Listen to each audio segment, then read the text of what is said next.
வணக்கம். ஃபாஸ்ட் 7 செய்திகள். தேனி மாவட்டம் பெரியகுளத்தின் முக்கிய முகமாகவும் ஊரின் பெயரிலேயே உள்ள பெரியகுளம் கண்மாய் 150 ஏக்கர் பரப்பில் உள்ள இந்த பெரியகுளம் 1/3 நீர்பிடிப்பு பகுதியில் சிலர் 25 ஆண்டுகளுக்கு மேலாக ஆக்கிரமித்து மா, தென்னை, கரும்பு உள்ளிட்ட விவசாயத்தை மேற்கொண்டு வருகின்றனர். இதனால் கடந்த 20 ஆண்டுகளுக்கு மேலாக குளத்தின் முழு அளவு நீர் தேக்க முடியாத நிலையில் விவசாயத்திற்கு நீர் பற்றாக்குறையும் நிலத்தடி நீரும் குறைந்தது.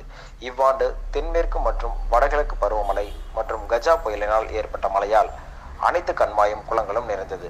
அதேபோல் பெரியகுளம் கண்மாய் நிறை வேண்டிய நிலையில் அதன் முழு அளவை எட்ட விடாமல் குளத்தை ஆக்கிரமித்து விவசாயம் செய்துள்ள ஆக்கிரமிப்பாளர்களை மதகுகளை திறந்தும் சேதப்படுத்தியும் நீரை வெளியேற்றியும் வருவதால் பெரியகுளம் கண்மாய் அதன் முழு அளவை எட்டாமல் உள்ளது.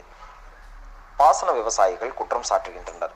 மேலும் அது குறித்து ஆக்கிரமிப்பாளர்களிடம் விவசாயிகள் கேட்டால் பல கோணங்களிடம் மிரட்டல் விடுவதாகவும் இதனை பொதுப்பணித்துறையினர் உரிய நடவடிக்கை எடுக்க பெரியகுளம் கண்மாயில் முழு கொள்ளளவு தண்ணீர் தேக்க ஆக்கிரமிப்புகளை அகற்றி மதகுகளை சரி செய்ய வேண்டும் என பெரியகுளம் செயற்பொழியாளர் தமிழ் செல்வத்திடம் மனு கொடுத்தனர்.